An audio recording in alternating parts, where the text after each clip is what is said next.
عليكم السلام. أهلا بكم في هذه الحلقة رقم 329 من برنامجكم لحظات قرآنية. وقد تحدثنا عن الرزق الحرام، وأسوأ أنواع الرزق الحرام هو أولئك الذين يشترون مائة الله ثمنا قليلا. بعض الناس قد يرتزق من حلال وقد يرتزق من حرام، ولكنه ينفق هذا الرزق في الحرام.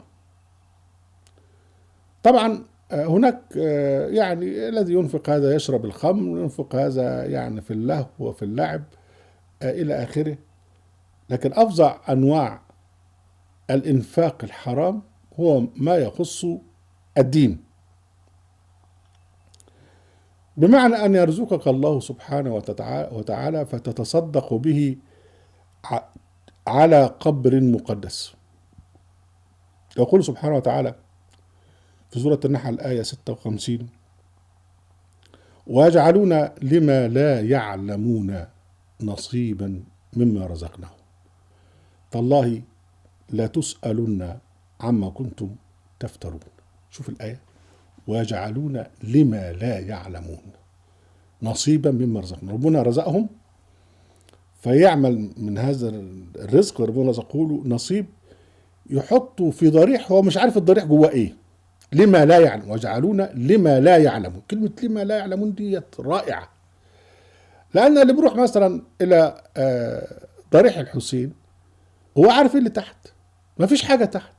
بيقول لك راس الحسين. طب ما راس الحسين من لها له ليه راس هنا وراس هنا وراس هنا؟ هو كان بالروس ولا ده هي راس واحدة، وهذه الرأس قطعها السيف خصم للحسين في موقعة كربلاء، السيف أقوى منها لكن هو يجعلون لما لا يعلمون نصيب من رزقهم. معظم الأضرحة المقدسة أو الأنصاب المقدسة مزورة، الناس تروح وحاجات كده مقامة على لا شيء، لكن الذي يقدم لها النذور لا يعلم حقيقة هذا الأمر. هو مجرد أن يقال له ده ضريح كذا وده كذا، على طول يحط فلوسه وهو مغمض.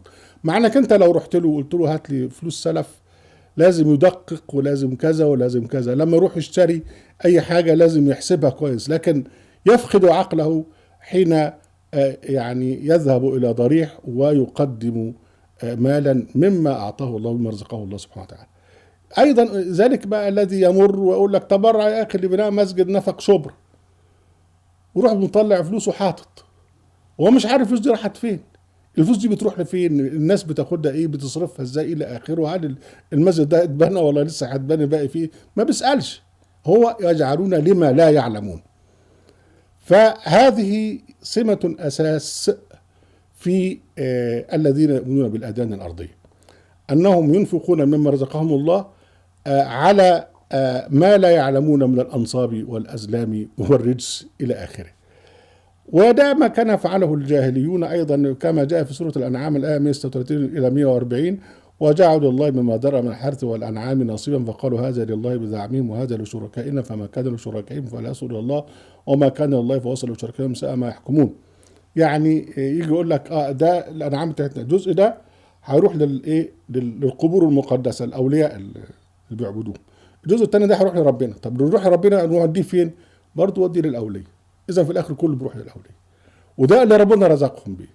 فهنا بقى يكون أفظع أنواع الإنفاق الحرام هو للأنصاب اللي هي الأضرحة أو القبور المقدسة، وللبقية الأوثان. والأوثان هو كل ما يعبد من غير الله سبحانه وتعالى. وطبعا ده يسري على الأولياء الأحياء المقدسين، شيخ فلان رجل ولي والناس بتحب على إيده، تروح تديله كذا وتروح تديله كذا، وفي نظره بقى انه بيعمل كده انه راجل عند ربنا كذا كذا. هم لا يعلمون.